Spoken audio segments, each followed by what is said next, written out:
Hello, it's time for Flashback, the weekly history quiz. Let's find out what's happened in history. All right, in 1984, the first cell phone costs $4,000, weighs 2 pounds, and has a 30-minute battery. It's an instant hit. Boy, I wonder what this is in inflation-adjusted terms. That is bonkers. And then, so that was 1984. What are we placing against that? Ignacio Nacho Anaya, a waiter, cooks tortilla chips with cheese and jalapenos for diners. They love it and reportedly ask, what do we call this? Very good. I assume that to be well before 1984. Circa 1940. Okay. Men land on the moon for the first time. It's viewed by tens of millions of Americans, one of the few TV events comparable to a modern Super Bowl. 1969, so we can put that here. Yes, 1969. All right, as the Golden Gate Bridge is built, it needs a color that can stand out in the fog. The Navy suggests black and yellow. An architect picks orange. I think that was the right choice. Black and yellow, yikes. I think I know what this orange is called. I think it might be International Orange. I think might be the official name of the shade of orange. Anyway, that's going to be well before 1940. Oh no, not well before. Just in 1933 to 37. Okay. Well, there we go. Good. I'm glad I didn't misplace that. A producer of Mamie Smith's hit song Crazy Blues looks for new singers. His recordings in Bristol, Tennessee help propel a rising genre, country music. I assume this will be the 20s? 1927. Wow, these are really bunched up, aren't they? 1927, 33 to 37, and 1940. After a guard finds tape on a door latch, 5 burglars are arrested at the Watergate Hotel.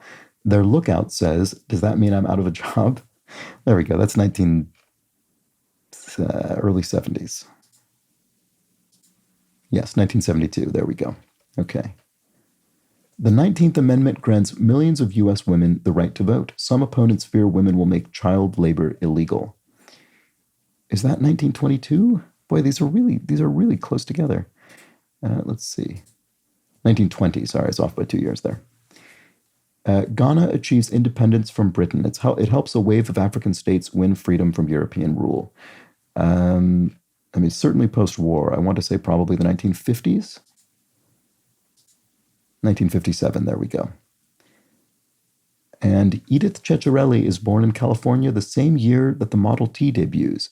She's now the oldest living person in America. Wow. Oh, wow, okay.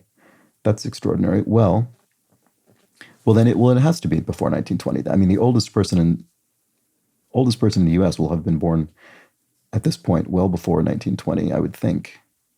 It's quite extraordinary. 1908. Wow. So how old is she? 115 or so? Wow. Okay, well, there we go. Look what it says. All of the events in this week's quiz took place during Ms. Ceccarelli's life. She celebrated her 116th birthday this week. Wow. Okay. Well, wow. That's an interesting theme. And there we go. And right. So these were all 20th century events. I thought they all seemed very bunched together. There we go. Okay. And and it was a fairly high-scoring week generally, so I got a perfect week, which so did nearly half of the rest of the participants, 43%. Okay, let's see which things trip people up. Probably not many of them. 89%, 85%. A quarter of people misplaced the country music milestone. A quarter of people misplaced Ghanaian independence. Yeah, everything else was high 80s or 90s. Oh, there we go. Okay, fascinating week with an interesting theme. I don't remember these usually having a theme. That was kind of fun. Well, there we go. That was the Flashback. I'll be back next week with more of this. Bye for now.